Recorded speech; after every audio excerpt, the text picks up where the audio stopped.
In my last video, I shared that I would be pursuing YouTube as a career, so I figured for this one, I'd show you a day in the life of an aspiring YouTuber. My day started ridiculously early because my house was being treated, which meant I needed to be out of the house between 7 and 5. I obviously wore my shirt that says "Caution, just woke up" because I am a literal terror in the mornings. It was a really peaceful morning outside, so I figured I would try to lean into that and spend some time in the garden just outside my building. I found this cute bench and decided to eat my breakfast there. I'm not really a breakfast person, nor do I need a tea or coffee in the morning, but I do like to start my day with some fruit because they make me feel so refreshed. It was a ridiculously hot day today, so I packed some delicious juicy watermelon, which is most definitely my favorite fruit. I saved a little bit for later in case I needed some hydration during the day, and this mosquito tried to bite me, but not today, mosquito. I started on my journey to figure out where to work. Because I am unemployed and not a successful YouTuber yet, I wanted to spend as little money as possible. My goal for today was less than $10, and I wanted to spend all of that on food, so I needed to find a free place to work. The neighborhood library was not open yet, so I settled for some seats in this complex attached to the train station. My plan today was to edit a video, but I didn't have Wi-Fi here, so I decided to move my last finished video to my hard drive and also transfer footage from my new video to my computer so that I was ready to go once I got to the library. Can we take a moment to appreciate the ridiculously cool stickers on my laptop? And this incredible hard drive that my best friend Rachel got me to pursue my YouTube dreams. Yes, my hard drive is named That YouTube Money. I'm just out here trying to manifest, okay? While waiting for my footage to transfer, I did some light reading. I love this book so much. It has such accessible information, which really helped me navigate my grief journey after my mom died. It was 9 a.m., which meant the library was now open and my files were all transferred, so I packed my things and headed that way.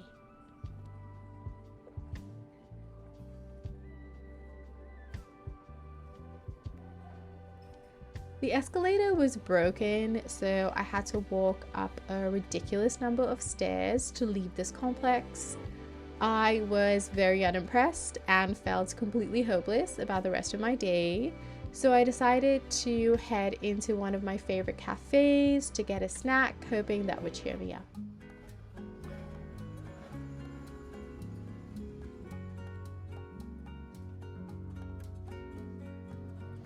I love how much green there is in this cafe, and I love the teal too. But most of all, I love the chocolate chip cookies. Hands down, the best chocolate chip cookies I have ever had that are not home baked. It definitely gave me life. I could literally feel the energy come back to my body. It cost me $4 including tax, leaving me with just $6 for the rest of my day, but it was 100% worth it. I mean, just look at that gooey interior. I finally got to the library and started editing my video. I was working on a recap video of Olivia Rodrigo's last album, Sour. It's out now, so check that out if you're interested. As I sorted through my footage, I realized that this was going to be a very long video that would take the entire day to edit. I usually like to end work around 4 or 5 p.m., but considering how early I woke up today, I knew I didn't have the energy to finish this video in one stretch, so I decided to spend the whole day working on this video at a slow pace while taking breaks in between. I made sure to stay hydrated with my cute ass water bottle. It has my name engraved into it, which is so elementary school, and I love it. My first break from editing was to work on my thumbnail for this video. I wanted it to resemble the Sour album cover, and I was happy with it. After some more editing, my body started to feel stiff at around 1 p.m, so I stretched it out and decided it was time for a lunch break. I went to a nearby grocery store to see what I could pick up for lunch. I found these sandwiches on sale and decided to go with the cheapest one, which was a leftover Meat Lovers breakfast sandwich for just $3.50. I also picked up a cucumber because the sandwich didn't have any veggies in it. This came to a total of $5 including tax, so I was well within my budget. I decided to walk to a nearby park for lunch. It had a public washroom, which was great because I needed to wash my cucumber.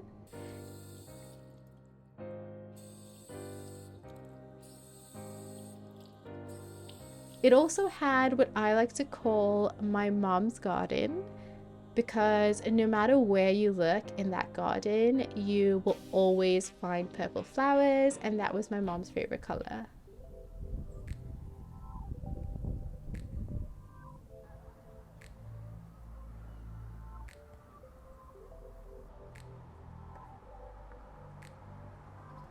The garden was pretty empty, so I lucked out with a bench in the shade.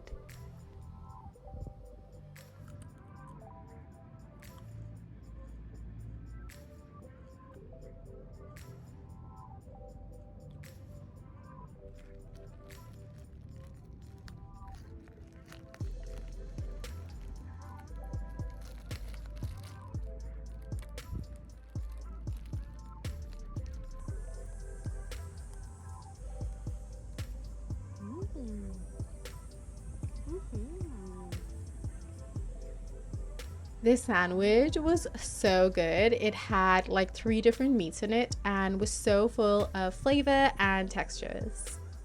I went back to the library for another 3-hour editing sesh. And then I headed home because it was 5 p.m. and I was finally allowed back in. On my way home, I saw this tree dancing in the wind, and it reminded me that I needed to move my body. So I did some shoulder stretches, which really help after sitting on my computer for a long stretch of time.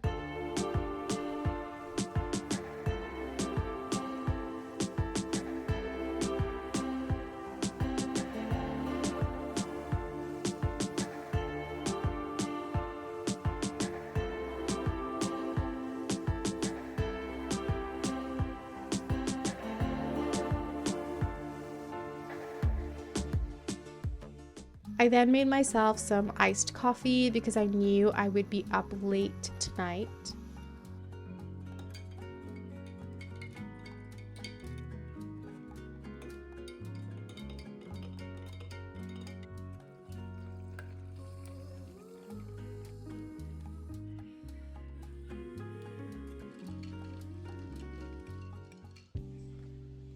And I was finally ready to get back into editing.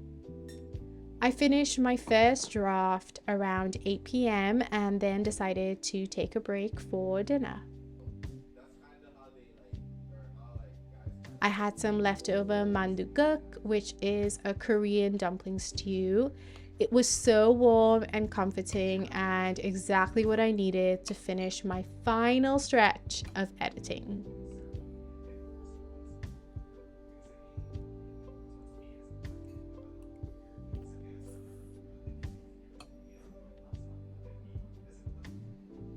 I ended up finishing around 11 p.m. alongside a cup of digestion tea, which I usually love to end my day with. I'm about to hop in the shower and head to bed, but thank you for spending today with me.